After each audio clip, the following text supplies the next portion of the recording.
Assalamualaikum warahmatullahi wabarakatuh. Perkenalkan, nama saya Salwa Hapsari dengan NIM 4322401064. Tujuan saya membuat video ini untuk memenuhi tugas besar 1 mata kuliah kewarganegaraan dengan dosen pengampu Dr. Edi Siregar, Sarjana Pendidikan, Sarjana Manajemen, Magister Manajemen. Langsung saja kita masuk ke materi yang pertama, yaitu pendidikan kewarganegaraan. Pendidikan kewarganegaraan mengajarkan pentingnya hak dan kewajiban warga negara untuk bertindak sesuai dengan cita-cita bangsa. Tujuannya adalah membentuk manusia Indonesia yang berbudi luhur, jujur, dan bertanggung jawab, serta mampu mengatasi masalah dengan pemikiran kritis berdasarkan Pancasila dan ketahanan nasional. Selanjutnya ada pembangunan nasional. Pembangunan nasional merupakan usaha peningkatan kualitas manusia dan masyarakat Indonesia secara berkelanjutan dengan memanfaatkan kemajuan iptek serta memperhatikan tantangan perkembangan global.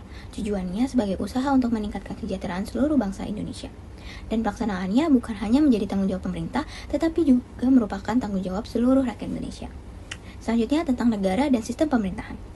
Konsep negara berasal dari kata Latin, yaitu status, yang berarti keadaan tetap dan tegak. Ini maksudnya negara sebagai entitas yang stabil dan berdaulat. Negara memiliki 3 unsur, yang pertama penduduk, kedua wilayah, dan pemerintahan, serta menjaga hubungan dengan warga negara yang mencakup perlindungan hak-hak dasar dan kewajiban. Selanjutnya ada klasifikasi negara. Yang pertama yaitu monarki. Ini pemerintahan yang dipimpin oleh satu orang atau raja untuk kepentingan rakyat. Negara monarki yaitu Inggris dan Swedia. Selanjutnya ada bentuk negatifnya, yaitu tirani. Ini pemerintahan yang dipimpin oleh satu orang untuk kepentingan pribadi, seperti Kaisar Nero atau Hitler. Yang kedua ada aristokrasi. Ini pemerintahan oleh sekelompok elit atau bangsawan untuk kepentingan rakyat, dan bentuk negatifnya yaitu oligarki. Oligarki ini dipimpin oleh beberapa orang untuk kepentingan mereka sendiri. Ini terjadi saat kekuasaan berpindah dari bangsawan ke non-bangsawan. Yang ketiga itu demokrasi. Ini pemerintahan ini dipimpin oleh banyak orang untuk kepentingan rakyat dengan 2 bentuk. Yang pertama demokrasi langsung, dan yang kedua demokrasi perwakilan. Di demokrasi perwakilan, rakyat memilih wakil untuk membuat keputusan melalui pemilu.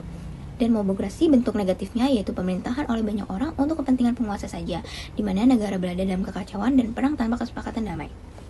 Selanjutnya bentuk negara. Ada 2. Yang pertama negara kesatuan, yaitu memiliki 1 konstitusi, 1 kepala negara, dan 1 pemerintahan pusat dengan wewenang tertinggi.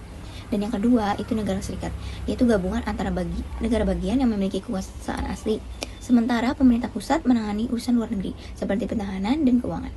Selanjutnya ada sistem pemerintahan. Ada 3. Yang pertama legislatif. Ini membuat dan mengesahkan undang-undang. Yang kedua eksekutif, yaitu menjalankan undang-undang. Dan yang ketiga yudikatif. Ini mengadili berdasarkan undang-undang. Selanjutnya demokrasi. Demokrasi adalah pemerintahan di mana kekuasaan berada di tangan rakyat. Partisipasi warga negara melalui pemilu dan mekanisme lain sangat penting dalam demokrasi. Nilai demokrasi mencakup kesadaran akan pluralisme, kerjasama antar warga, dan penghormatan terhadap hak-hak minoritas. Selanjutnya ada identitas nasional. Identitas nasional Indonesia terbentuk dari unsur sejarah, kebudayaan, suku bangsa, agama, dan bahasa. Sejarah mencerminkan perjuangan penjajahan, sementara kebudayaan suku bangsa yang beragam, dan nilai-nilai agama memperkuat jati diri bangsa. Bahasa Indonesia sebagai bahasa persatuan untuk menyatukan berbagai suku bangsa. Selanjutnya ada hak dan kewajiban. Hak dan kewajiban warga negara sudah diatur dalam Undang-Undang 1945, mencakup hak untuk hidup layak dan kewajiban membela negara.